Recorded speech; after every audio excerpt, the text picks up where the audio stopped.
in the town of Nemirov, the story goes that the Hasidic Rebbe could not be found in the days of awe between Rosh Hashanah and Yom Kippur.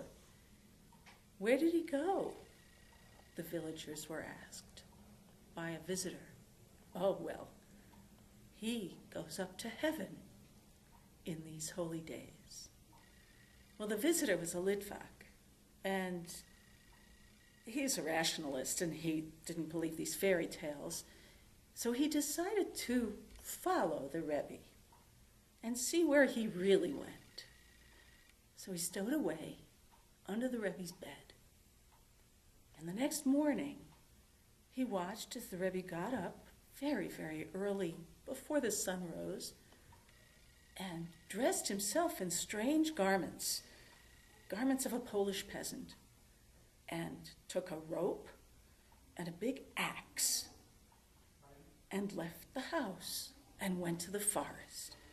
Well, the Litvak followed him at a distance and saw him chop down a tree and cut it up into firewood, wrap it in the rope, and carry it out of the forest to a small, decrepit house on the outskirts of the town, really a hovel.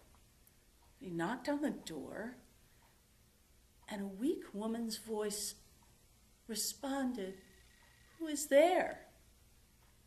And the Rebbe pretended to be a big Russian peasant, and he said, "I'm here to sell you some wood," in a big gruff voice. And the woman replied, "I cannot afford it."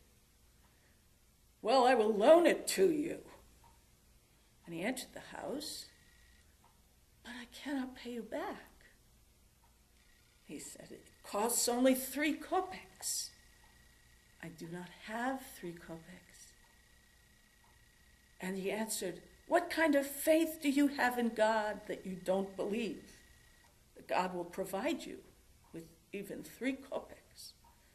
And with those words, he persuaded her to let him loan her the wood.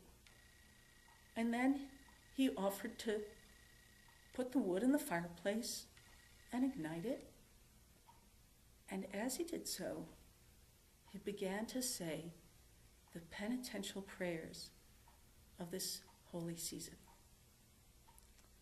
And the Litvak, who observed all of this, became his disciple. And in later years, when people would come to the town and ask, "Where does the rabbi go in the days of awe?" And the people would answer, "He goes to heaven," the Litvak would say, "If not higher." It's a story about where our souls can go, higher and higher, as our prayers say. I wish you a very happy and a healthy and a soul-lifting days of awe, and a sweet new year, and a Shabbat Shalom.